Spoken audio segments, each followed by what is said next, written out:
Likewise. Yes, sir. Yes, sir. And it says we are sending data, and there it is. And perfect. All right, folks.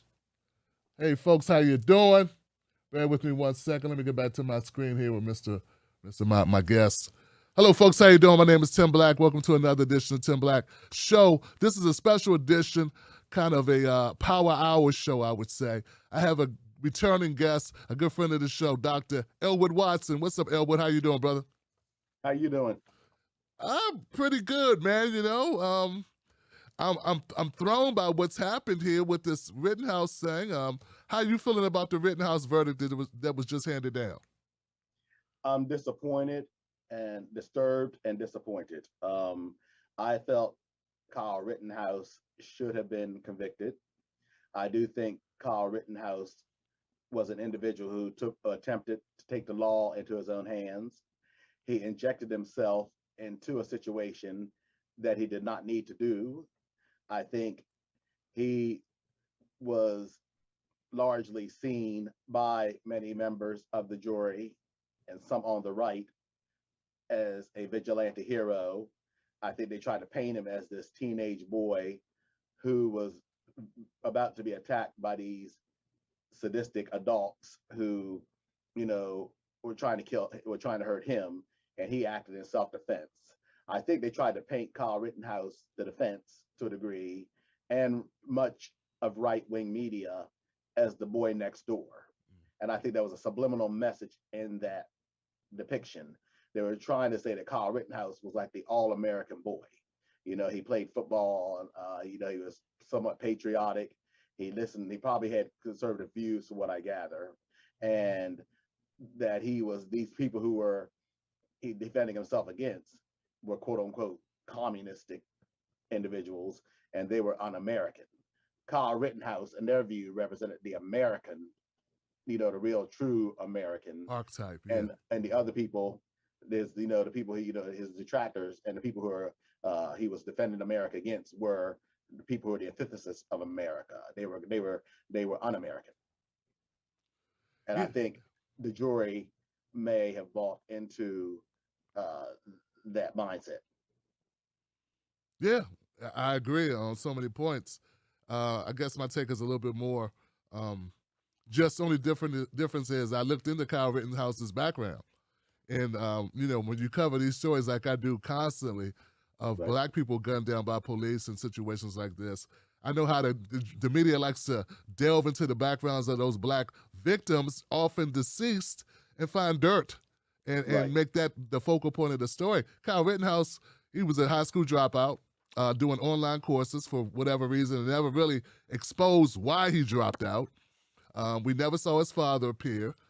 So it looks like he's got a single mom situation going on, which Right. is totally, not exactly conservative. Then he has a TikTok page where he's posing with guns, and he has the screen name uh, four four doors more whores. Um, and his his caption under his picture is "I just want to be famous, bro." And he's posing with his AR-15. So, you put all those things together, he doesn't really fit that archetype of traditional conservative type values. But they didn't care because he had a gun, and they don't like they don't like the people that he shot.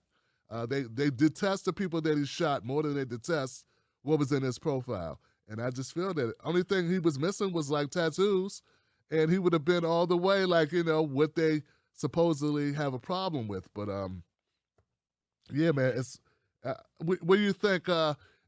My biggest concern, Doctor, is what this will mean for protesters going forward. What do you think? Will there be an impact out there in the streets?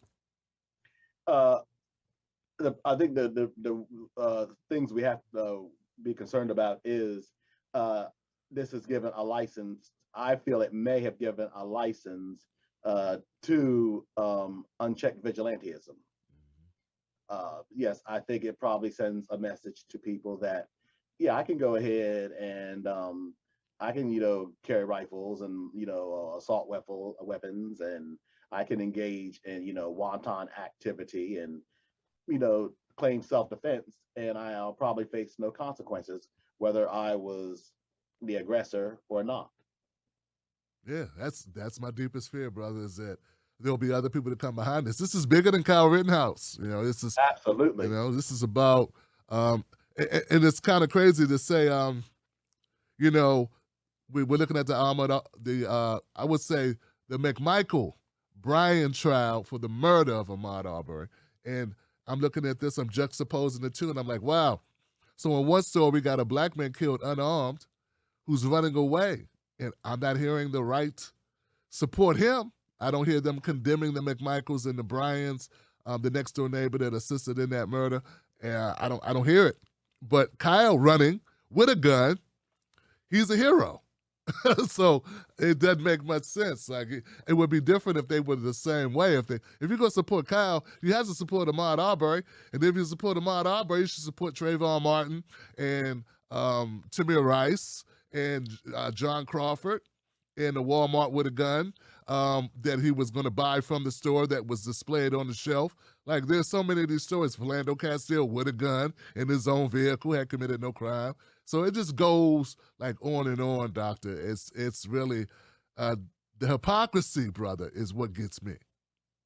Well, it goes back to the point to many of these people that Black lives do not matter.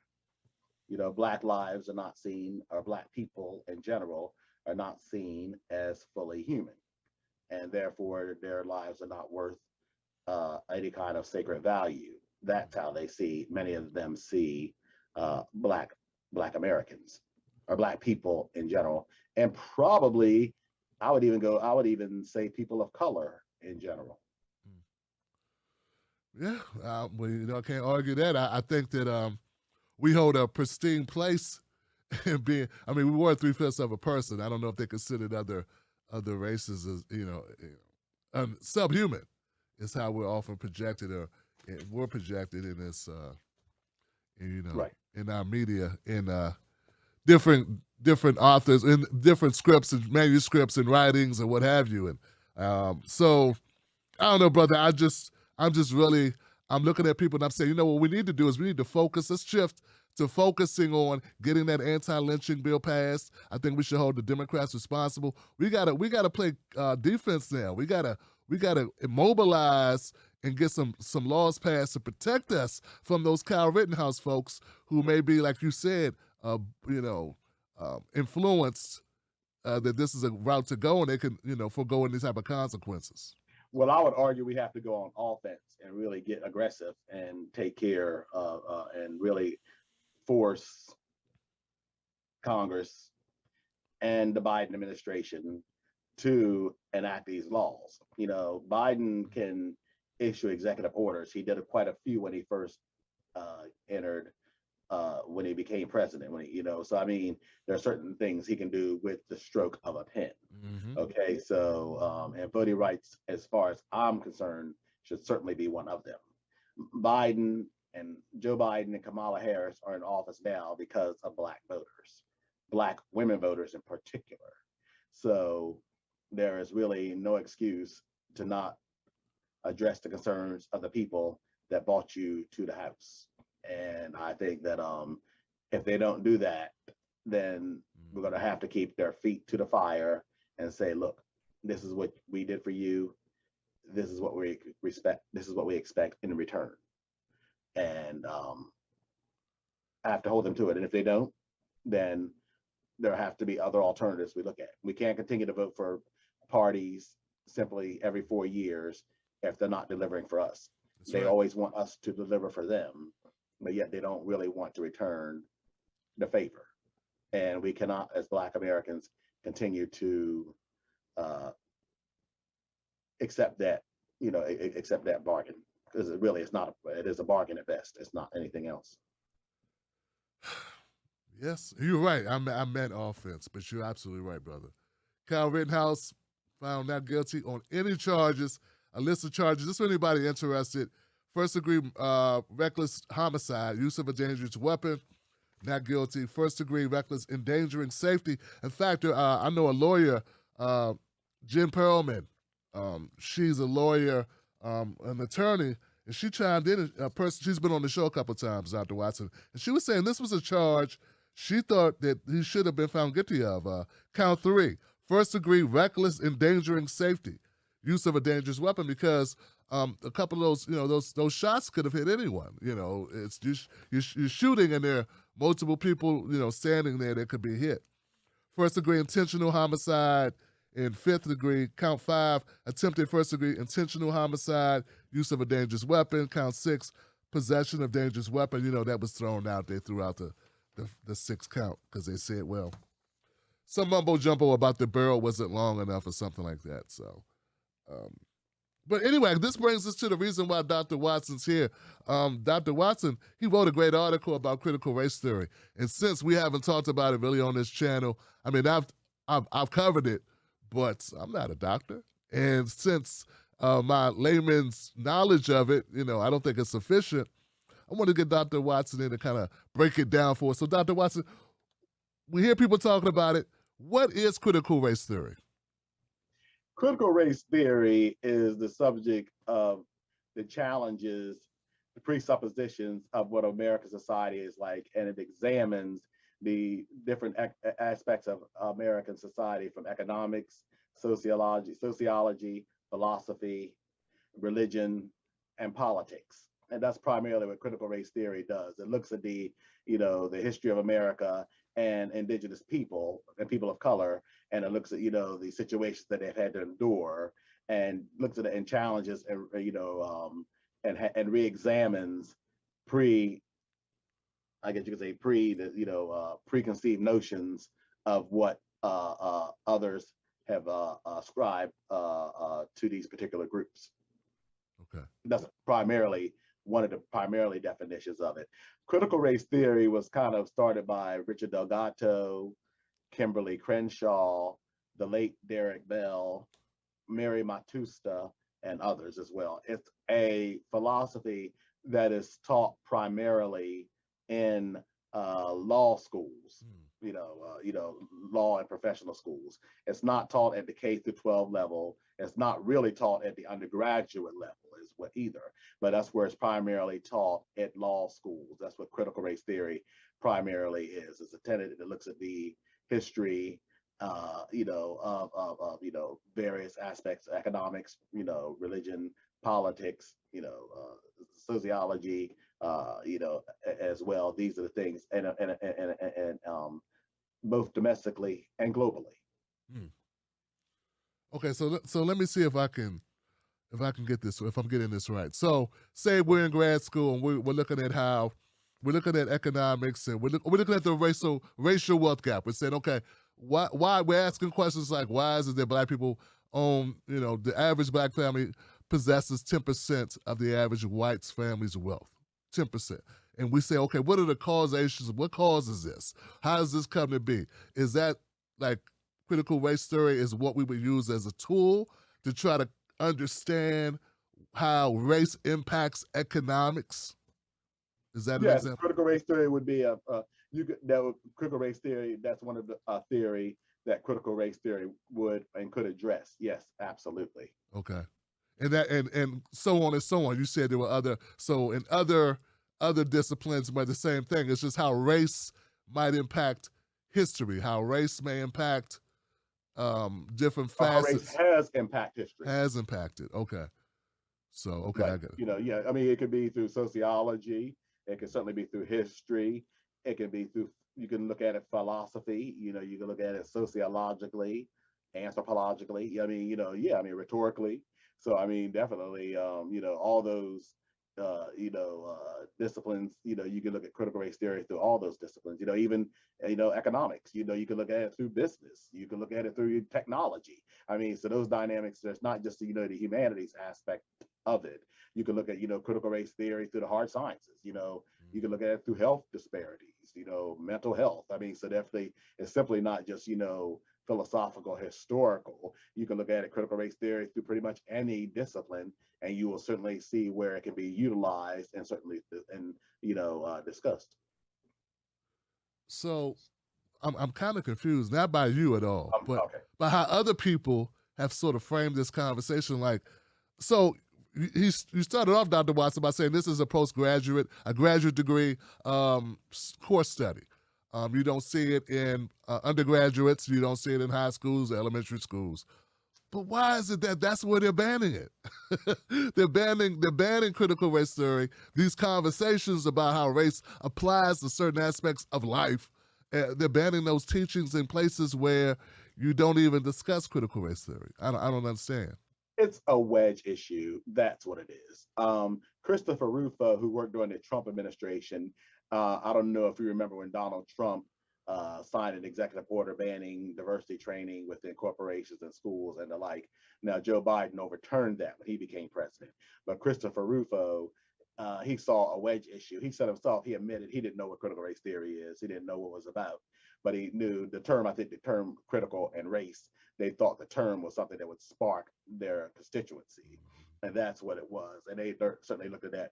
It's not, I think most people themselves, well, some probably don't, but I think there are a number of people who probably suspect that critical race theory is not being taught at K through 12 because the kids wouldn't understand it at that level. Right. And so, but they also realize it's a way to not teach American history. That's what the issue is. It's about not wanting to teach, the dark sides of American history. When it comes to race and gender and class, America has had a very sordid, ugly, and sordid history. And therefore, this is something that a lot of people, particularly white Americans, do not want to acknowledge.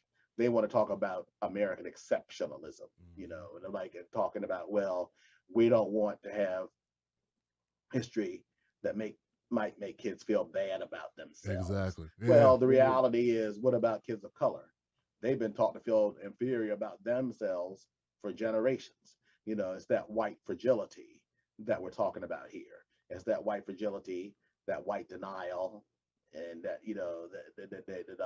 that largely is behind a lot of the resistance toward any type of critical race theory being taught. Or not even because it's not taught in the public schools, but any kind of history that may shine a negative light on the history of Black, Indigenous people of color. That's what it's about. And it's also about politics. These people the politicians, now some of the people in the schools and the parents and stuff they might be genuinely concerned about what their kids are learning in school. But the politicians like Christopher Rufo and Mark Rubio and Ted Cruz, they don't give a damn about critical race theory. They don't even care about that because most of their kids are attending private schools and prep schools anyway as well. They're concerned about it's politics. They're feeding red meat to their base, which is largely insecure. And they see these people, they're upset about immigration. They're upset about what they feel the white population declining. And, and it's feeding into a lot of other factors. And they're playing upon people's fears, resentments, fears, and anxieties. That's what this is about. It's not so much about, they don't even know what critical race theory is. They don't care about critical race theory in and of itself. It's a wedge issue, and they just throw it out. I think Ted Cruz himself was talking about something about critical race theory a couple of weeks ago, which made no sense at all. And then now lately he's been attacking Big Bird. So that should tell you something about, him. I was like, leave Big Bird alone, Senator Cruz. Leave Big Bird alone. Okay. Right. I've been looking at this Big Bird stuff. That's crazy. But I have a diverse audience, particularly on Facebook. Like we have something to grow, and I'm moving more towards brothers and sisters. I'm building a bigger Black following. That's intentional. I think it's underserved in this space. In politics, we don't have much conversation, and I support reparations, and we talked about that in the Black agenda, and Black people getting something for their vote. But still, I have the ear of some white folks, and this is what I noticed, Dr. Watson. If I bring up race at any point, for instance, if I talk about the Kyle Rittenhouse case, and I say, if Kyle Rittenhouse was a Black guy, I don't think he would have made it to trial. You're racist. You're racist. So my thing is, and that's from a lot of my white Facebook people who kind of gravitated to me because I was so critical of Democrats throughout the 2020 election because I wanted them to be better party, frankly. But you get my point, like any mention of race to these people is considered racism. That's why I think this works so well with just the word race in the title. of critical race theory, the word race is all they see. And they don't even understand the definition of racism. Racism is not discussing race. Racism is a practice of what, Dr. Watson? I say a superiority over another group of people. But how would you define racism? I think we got to start all the way back at that point for folks, because I think they're not just, it's not that they're so disingenuous, I think they just don't know. My definition of racism is power, attitude with power.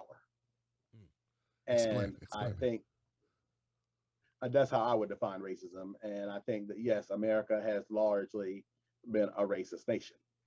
Attitude, hold on a second. Attitude plus power? Correct.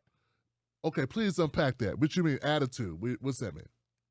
You have a preconceived notion, and about individuals. You prejudge them, which is the prejudice part of it, and you have the power to enact upon your prejudices to inflict, various types of injustices or perpetrate injustices or certain attitudes upon them because you have the power to do so.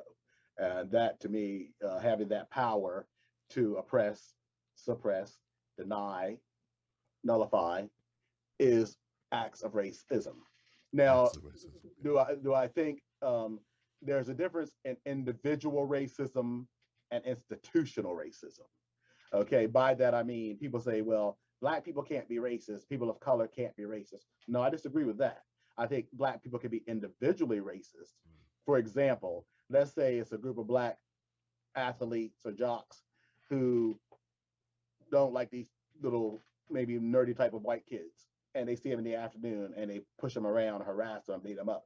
That's an act of individual racism.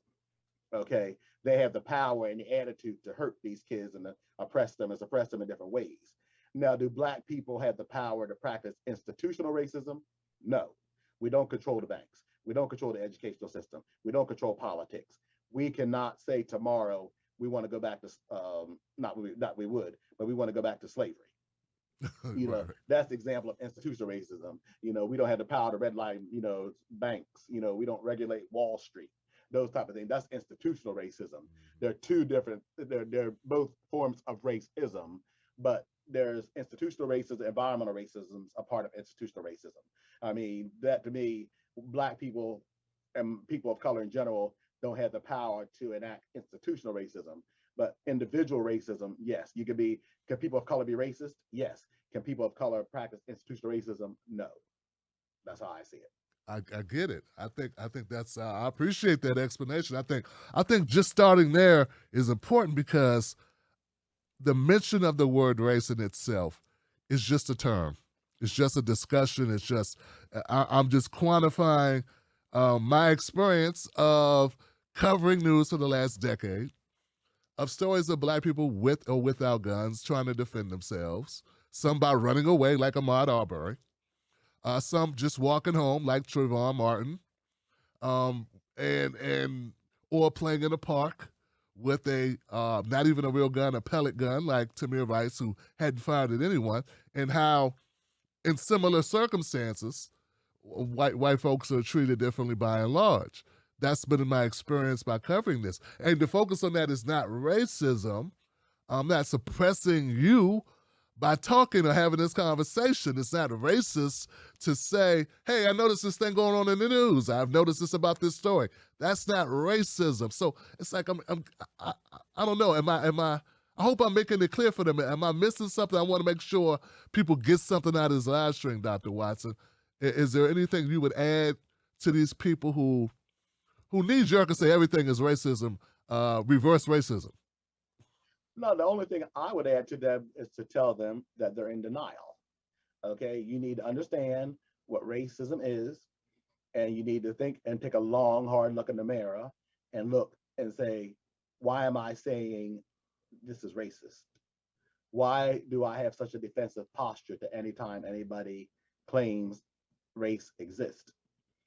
Why am I in denial about any time that we say there are economic disparities based on racial lines in America? Why am I in denial anytime we say there's educational disparities and race disparities as it relates to education? Why am I in denial when people say there are disparities in our criminal justice system? Why am I in denial when we say people of color are more likely to live in neighborhoods and areas where there are not whole foods or nice foods where they can get access to healthy foods? Why am I in denial when we say there are places where there are more like environmental hazards in cities where there are in neighborhoods where people of color in?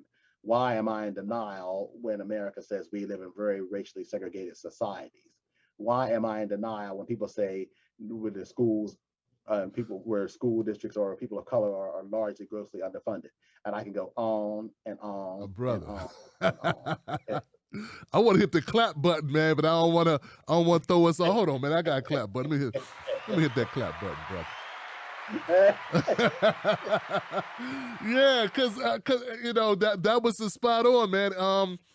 So back to critical race theory. Just folks, let me ask a question. So right now, it seemed like it worked in Virginia, for instance. They say that was one of the main issues. Terry McAuliffe lost the governor's race in Virginia, and when I looked at the exit polls, one of the main reasons was parents were concerned about schools. They were concerned about critical race theory being applied to their sons and their daughters, and them feeling bad about themselves. Where does that come from? What are they talking about? When I hear them talk about this, I don't get it, Dr. Watson. Critical race theory. Is it like written in critical race theory? We need to make white children feel inferior or feel evil? Where are they getting this from? No, what is happening is they realize that their children history has largely been written through the eyes of who writes the victors, and they feel that somehow once their kids are exposed to the truths of history, and it's not all that whitewashed, to use that term, and it's really looked at and much more specification and accuracy, then their kids are going to rethink about how come I did not know about this? Why did I not know about this? Not just white kids, black kids, kids of color, kids in general. And it will cause them to rethink and challenge their preconceived assumptions about what they have been taught by parents, by the school district, by relatives, by others as well. And I think that is something that many parents and older people in particular don't want to have to face. Because once people get educated, people tend to challenge people. America has always been an anti-intellectual society, certainly during the Jacksonian era of the 19th century. But the point is, because when people get educated, they know what's going on, they become enlightened, and then they can tell you just exactly what you've done or what you are doing. And that's not, they want to keep the people, what's that old saying, fat, dumb, and happy, to pacify. So, I mean, that's what they want to keep, they don't want children to realize the ugly truths about America. And again, as I said earlier in the conversation, when we look at American history through race, gender too, it is, and class to a degree, large degree, it is good, very, very seldom good, often bad, and downright ugly. Okay. And I think that is that is the resistance, It's almost like that book, Lies My Teacher Told Me. That's Edward Bellamy. I think that to me is that's what basically it boils down to. Lies that I've been told or have not been told. Truth, or let's put it this way, lies I've been told or truth that I have not been told. Now, what about some of these, because I've seen some examples. I don't think this is critical race theory, but I think maybe it's teachers using various teaching tools, and I'm not talking about graduate level. I'm not even talking about undergrads. I'm talking about grade school children. Doing exercises about history that's, I guess, to paint a picture or try to teach the children about race and about things that have happened in this country, sometimes using more unconventional type measures. I don't know how exactly to put this, but I've seen this. What's your take on these creative ways teachers are going about kind of trying to explain to children what race is and what racism shouldn't be and how to combat racism? Actually, as an academic, I have no problems with people engaging in unorthodox ways to get children to learn if they're learning. You have to be skilled in how you're doing it. Okay, you have to kind of know what you're doing before you do that. And I think that if the teacher in question is knows what he or she is doing and can do it in a way that's not going to uh, come across as problematic or offensive, then it's fine. I think, for example, there have been cases where you've seen some white teachers have black children play slaves in class. Now, I think their intentions were not necessarily sinister, but I think they didn't know how to do it. But as well, now I think at the college level, I have actually had black students in my class when we have deposed Oregon in support of slavery, and I've had white kids because I want them. Well, I use the opposing viewpoints. Gotcha. So that's how I do that. But I've had black kids argue in point of slavery. Kids, well, I don't really feel this way. I said, not that you're feeling this way. This is the point I want you to argue, because it's like Voltaire said it best: those who don't understand the opponent's arguments don't necessarily understand their own. Completely alone. So I think that's a very powerful statement. And so to me, sometimes it's also good, I think, for people to argue outside of their traditional belief system, because it also makes them reconsider. For example, one time when I was in college, I had to argue for the death penalty. The teacher put us in two camps: pro death penalty and anti death penalty.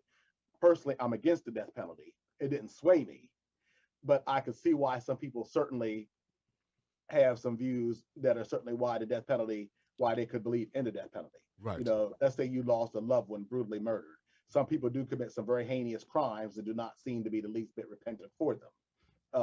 The cost of housing them. I think there are other ways to deal with people as opposed to the death penalty. I mean, I think there are other, more ways to say. But my point is, arguing arguing for the death penalty made me see things in somewhat of a different light. So that's what I'm saying. Now, granted, I could not. Most people are not going to argue. Most black people are not going to argue and justify slavery in any way. Right. The point is, but they can say, well, it's very profitable. And argue. That's what the argument was. They certainly weren't enslaving people for the hell of it. So but the reality was they saw financial benefit. Financial benefits. I mean, that's what slavery was based on: money. If they didn't make any, if slavery wasn't profitable, slavery would have ended in 10 years. I mean, it would have been, so we do the profit of it. And black people built this country, and that's another whole story in the South. Black people, this country was built on the backs of black Americans. So I mean that's But to your point, I think it depends on the teacher. Are they creative enough? Are they innovative enough to to carry out these exercises in a way that everybody can understand without any type of problems emanating down the road. And you got to be skilled in how you do that. Right. Just the imagery. I saw a video of looked like a white mother crying at a press conference or crying at a rally or a school board meeting, I think it was. I'm not racist, damn it, just because I don't want my child to learn critical race theory. And she was really upset. I'm like, what are you saying? What are these people, what are they imagining that their children are getting of learning history that is so detrimental? I think it's just embarrassment. I think, as you pointed out, they want it to be whitewashed. They don't want, in some books they're trying to change the word slave. They're taking the word slave out and calling them servants or workers. That's it. Yeah, see, workers get compensated for their money, and they got that change. Workers got compensated. Okay, so slaves did not. Okay, so there's a big difference in being a slave and a worker. Okay, so let's stop that. Let's stop that right now. Okay. So no, I think that yes, I think it's they want a sanitized version of history, and they want to talk about American exceptionalism and stuff.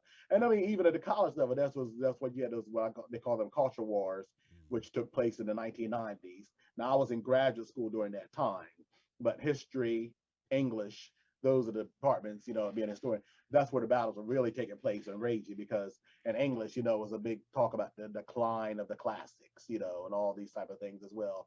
And, the reality was the classics were not being declined. We were adding post-colonial literature and everything else that had not already been there. I mean, whose classics are we defining? How do we define a classic? For some people, James Baldwin's The Fire Next Time could be a classic. Some people's Betty Friedan, The Feminine Mystique could be a classic. I mean, what's so good about the Odyssey, Iliad, and Homer? It was fiction. And people say, well, they stood the test of time. Well, they stood the test of time because people who were in power at that time were influential. Somebody like Moby Dick. That's not the best book ever, but somebody who was influential saw it and dusted it off and said, this is a masterpiece. There you go. It's a masterpiece. I mean, if Black women were an influential group in the 1700s, there would be books that came out that would probably be considered classics today. For example, Zora Neale Hurston died in 1960 in relative obscurity. Alice Walker found about her. Alice Walker's resurrected her career. I mean, Zora Neale Hurston is more famous posthumously than she was during her life, because Alice Walker, a writer with some influence and contacts, was able to promote this writer's work and what she was able to do. So the classics to me is like, when you talk about define the classics and those type of definitions, it's about who determines what a classic is. And it's usually people who are influential and in power. So you can't always, that as well. Same thing with history. Who is the historian? History, diplomatic history and political history. Well, cultural history is just as important as well. I mean, whether you like it or not, the clothes we wear, the music we listen to some degree, the food we eat, but the television, all influenced by the current culture that we are residing in. Tell me that television did not have a major impact on the civil rights movement. Of course. I'll debate you on that. Tell me the internet has not had a major impact on our society. Absolutely. Tell me rock and roll has not had a major impact on our society. Yes, sir. Okay, politicians have engaged the endorsement of the rock stars and everything else. So to say that culture has not had an impact on our society and culture history is totally disingenuous and naive.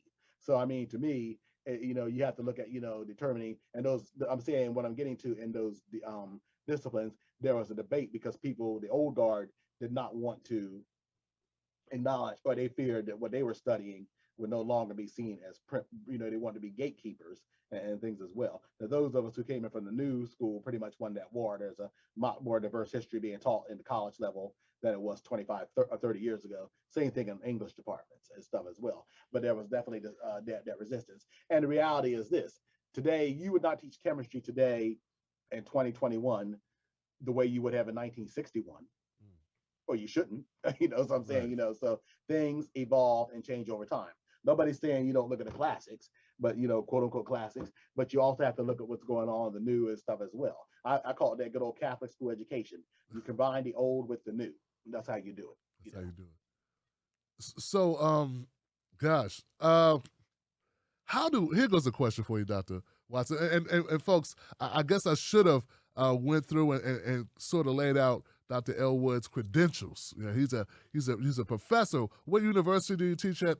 You're tenured at a university? East Tennessee State University. That's it. In Johnson City, Tennessee. There you go. I should have mentioned that earlier. But he's a doctor. He's a teacher. He's a scholar. He's a philosopher as well. Who decides what gets in these curriculums? Like now, I see a wrestling. It seems like the right wing is trying to take control over what gets in the history books. As it stands now, does it move? Is it state to state or district to district? Like, who determines what's in those history books? A lot of times the district, sometimes, I think it also depends on state laws. The district sometimes can decide what goes into, I think sometimes districts can make up local tests and, reading comprehension tests and things of that nature. I think sometimes the state can either accept or reject those measures.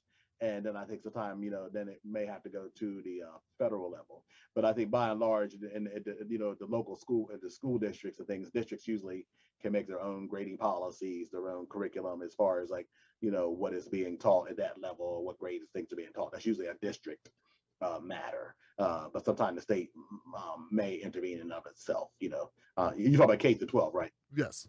No, yeah, I think it's usually more of a district. Sometimes the state might see it. Actually, there are probably state agencies that have an oversight to monitor what's going on there. They can give a thumbs up or thumbs down.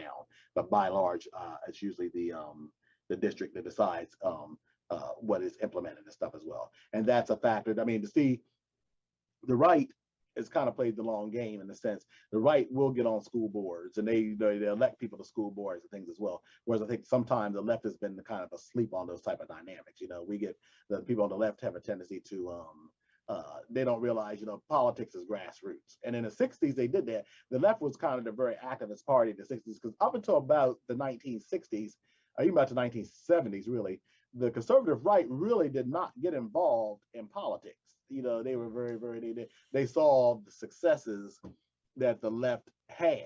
Oh, they reacted to it. Gotcha. But they saw with the civil rights movement and Martin Luther King Jr. and all that stuff. And then you saw the religious right, the moral majority with Jerry Falwell in the late 70s and 1980s.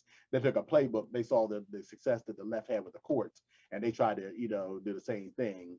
They didn't have quite as much success in the 80s, but actually, ironically, during the Trump years, that's where they had the most success.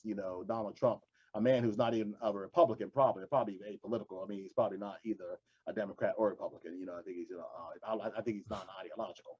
But this is a man who gave them 3 Supreme Court justices, a ton of federal judges. I mean, this is the man who, ironically, did more for them than any of the conservative, supposedly conservative presidents who preceded him. So, I mean, in that sense, the right has been very astute with keeping their eyes on the courts and the prize that way, whereas I think sometimes the left gets too sidetracked and looking at national levels. And the left is good about rhetoric, but a lot of times some people on the left, I think they see politics as kind of a dinner party. It's not. You got to get out and you got to get into the streets, and you got to get, when I say the streets, you got to get into people on school boards. You got to get people at, voting people in office and stuff, who are going to, address your concerns and those things as well. And I think that's where we have to be more mindful that, politics is an ongoing game. It's not something that, you can just tweet about or talk about alone. You're not going to win this revolution on Twitter or Instagram. That's true. And for that matter, not on YouTube. and that's the reality of it. It's going to take a lot more than that. We're looking at different ways to make an impact now. My platform, we're trying to expand and do some different things. And I realize, we might not have all the tools now, but you got to put your foot in the ground and plant your flag and say, this is the direction we're going, and we'll try to figure out ways to implement these changes, but this is the goal. So this is the goal. So I think we need, for one, we need another party. We need a black party that's progressive, that's also going to fight for a black agenda, that's going to push our issues. And instead of talking about it, that's something I'm taking up the mantle on because I think it's necessary. Just back to critical race theory. So let's say if you're a teacher, because I had Dr. Reverend Robert Turner on the show, who covers the Tulsa, Oklahoma race massacres, the massacres. So let's say you're a teacher and you want to cover this, and you're in K through 12, and you want your students to know that there were 100 such massacres, in the early 1900s. Tulsa just being one of them, and it's not in your syllabus or your curriculum. Let's say you teach it anyway. Can you be fined or jailed or lose your job? What's the recourse that the school system has for when you teach history to students? Well, there's some school districts. I think locally here, there was a professor who, not a professor, a teacher who was terminated for teaching something. I forget exactly what it was. I don't want to go too much without I don't want to give you misinformation, but it was a teacher here locally who was terminated. Now I think he may have been reinstated, but it was terminated. But there are places where in certain schools, I think in Texas now, which is happening there, in certain schools, districts, in certain states, teachers have been prohibited from practicing certain types or teaching certain types of history as well. Now that's going to be a very, very complicated, slippery slope, because you cannot really, I'm not sure how, what you can say, well, I can talk about this, but I can't talk about that. I think they try to give out guidelines of what is that. And I think this is all part of a larger plan. It's not so much of it, it's about, one thing leads to another. We get this done, we can go here, we can go here. So I think this is kind of the school's education right now is kind of being used as a precursor, I think, for larger, larger goals. And I think that's why we got to be very mindful. This is a stepping stone. With things that are going to be could really, if not careful, upend the nation. I think we got to be very. That's why I think it's good. We're very, very perilous times right now. We have to be very, very. Uh, these are very, very, very unpredictable times. I think democracy right now is on fragile ground. There's no polite way to say that. I think we're on, and I think not since the 1850s have I seen the nation probably so unsettled in a lot of ways. And I think that as a historian, there are a lot of eerie things that were happening in the 1850s that are happening now. Secession, yes, talk of secession, and you're seeing that in certain places like Idaho and parts of Texas, and the Know Nothing Party was popular in the 1850s. This raging anti-intellectualism, this inability to hear other people's viewpoints, and these type of things. A lot of things, like I said, were happening in the 1850s are happening right now. It was Edgar Allan Poe who said it. History doesn't exactly repeat itself, but it does rhyme. And after the 1850s, when we got to the 1850s, we also had a very inept president during the 1850s. We had, James Buchanan, considered the worst president we ever had. And then, but after that, we got into a civil war. And it's not going to be a war between the states. I don't think we'd have that kind of civil war, no. But I do think we're going to have a civil war of some sort. And right now, I think it's probably more inclined to be an ideological civil war, or even, heaven forbid, I hope it's not the case, but I think a terroristic type of civil war. I think in that sense, I think you're going to see that kind of more of that type of civil war. But I don't see a war between the states, or the North and the South and the East and the West, dividing. I don't see that type of civil war.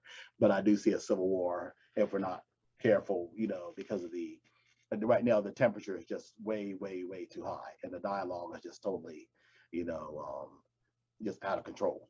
And I mean the polarization and the inability to hear, and to listen to each other, it's just it's just I think it's almost at a fever pitch.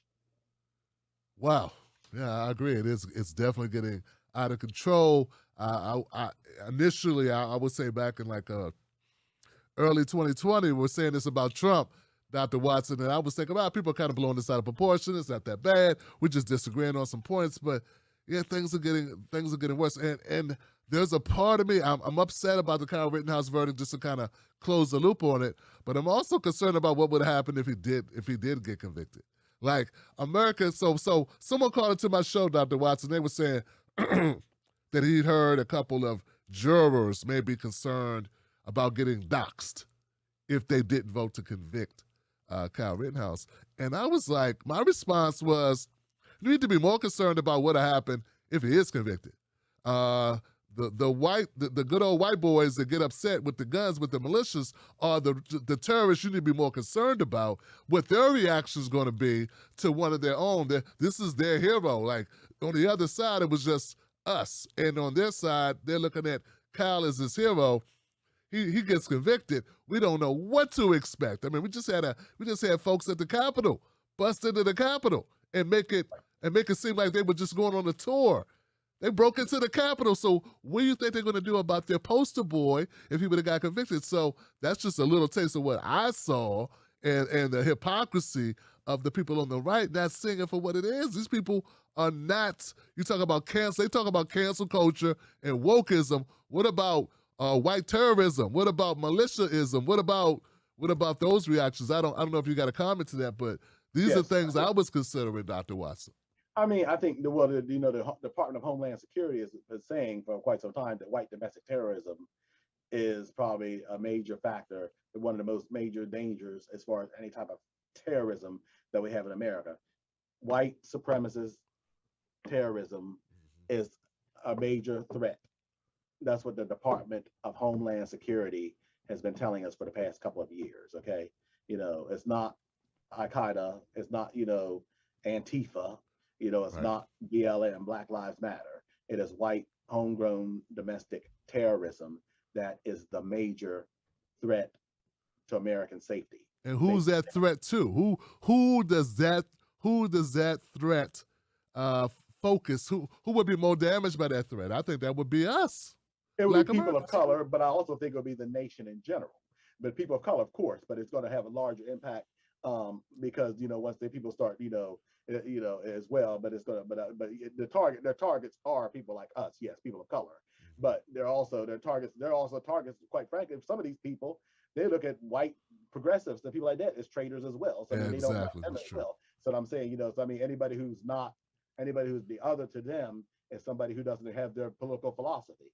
They might embrace a few black people, like, well, I don't know if they would, but Candace Owens or Diamond and Silk, or Brandon Tatum. They might, but even then, I think they're probably useful. I mean, I think they're probably useful fodder. I think when the war starts, they're not going to, they're not. I don't think they're going to be as safe as they think they are if the war does start. I don't think, but I mean, people like some of the black, conservatives who espouse, in my opinion, intellectually dishonest, ludicrous, rhetoric.